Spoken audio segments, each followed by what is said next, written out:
Hello, everybody. It's Ricky Cespedes, Mad Cat Sphere, and I want to talk about spirituality and dreams and how the dead relatives are able to enter our dreams.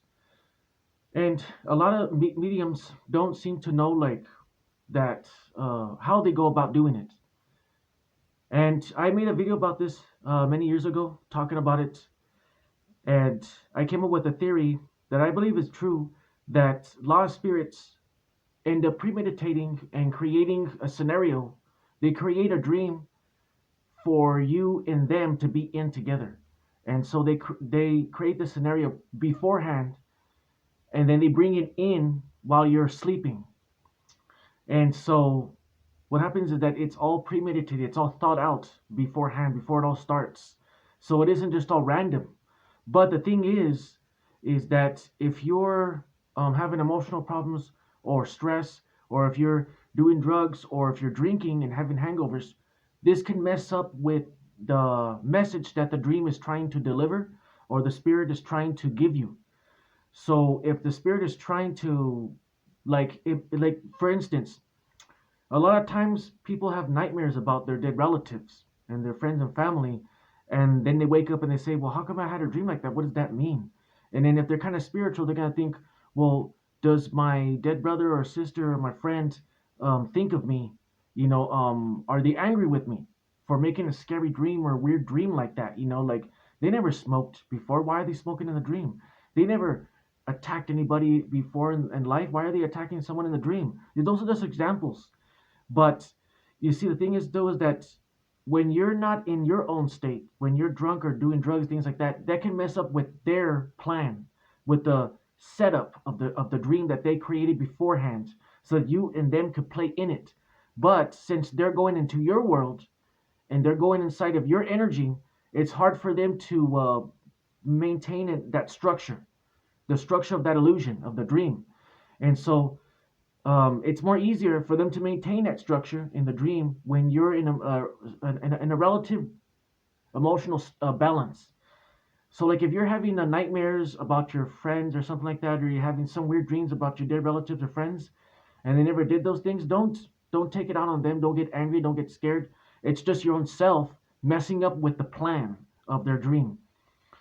So you just have to relax. Just go to sleep relaxed, and you have some good dreams, and your friends your dead relatives and friends will be there. Not all the time, but sometimes they will. And the other thing is that the strength of the dream. People say that a lot of the dreams are vivid, and a lot of them are not. Well, it doesn't really matter, because what happens is that if you're having a dream about a dead relative or friend that passed away, what it is that they're actually looking over you while you're sleeping. Now, it it doesn't have to be like a scary or creepy or nothing like that. It's just we think of it that way because we're in this reality, so we misconstrue things.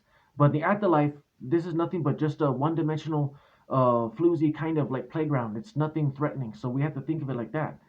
So the thing is, though, that the relatives and your friends are looking over you, and that's why you have them in the dream, because they're sending their vibes and their energy to you, and they're watching over you.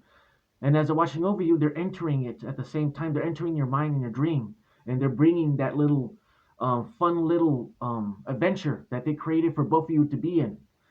So that's what happens: is that the spirits premeditate a dream, and then they create this scenario so that they can give you a message in the dream. So it isn't just like that they're just jumping in, and sometimes they can just jump in and then just use elements of your psyche and mash up things for fun.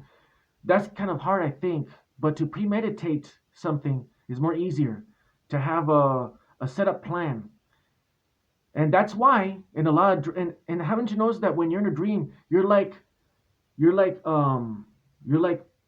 you have to go through the dream in a certain way.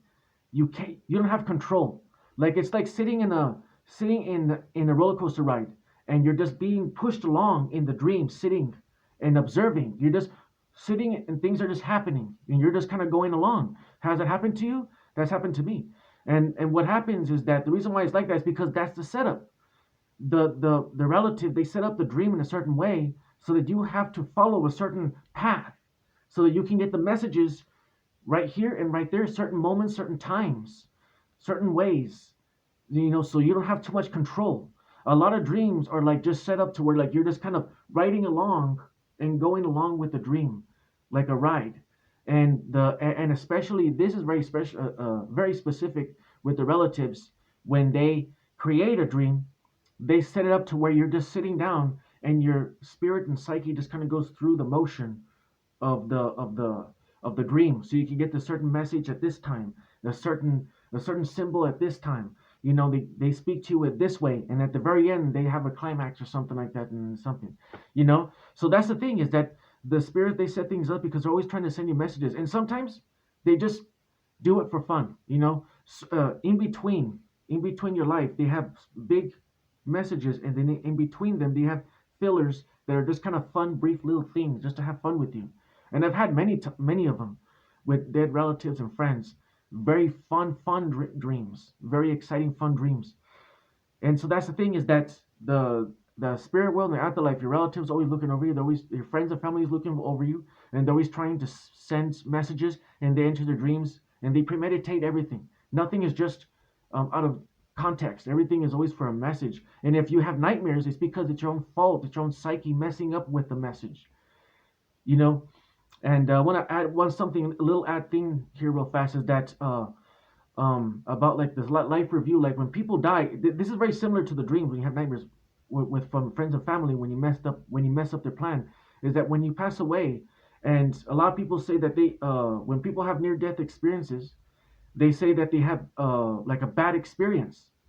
Well, the thing is though, is that the reason why you had a bad experience was because you weren't fully out of the body yet, and your spirit was still tethered to the body, and your psyche of your brain, of your body, was affecting that experience. So there was a conflict.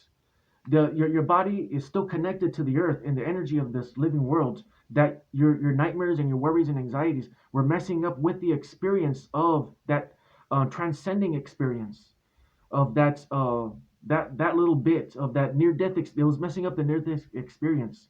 Your own psyche and your worries was affecting it and piercing in. So that's why you had. There's no such thing. People say that, oh, I had a near death experience and that there was hell. There is no hell. Oh, I saw blackness and I heard screaming and all this stuff. It was because it was your own anxieties. It's like having a nightmare, but an extreme version of it because you're dying. But that's the reason why you have a bad near death experience, is because it's your own self and your own psyche messing up with that transition. You weren't fully dead. The tethering of the spirit was still to the body, so you were affecting the spirit, and the body was still together. So the body was still kind of sending those negative vibes to that spirit, to your spirit body. And once you get those tethering cut off, then the nightmares and all that stuff gets destroyed. Once you fully die, and you get transitioned up, then that's when you have no bad experience. So the reason why you have bad experience is because the psyche of the mind is still affecting the spirit during that transitional phase of near death. You're near death. You're nearing death. You're not dead. When you're dead, you're not going to have that. But when you're near death, your psyche is still tethered to the spirit, so it's going to affect it. Not everybody, but some people. So that's what I showed you guys. That's how the spirit world works a little bit. I'll speak a little bit more next time. And take care, and God bless. I'll probably talk about more about the near experience, bad experiences. So take care. That's how dreams work, and how your relatives visit you. So take care.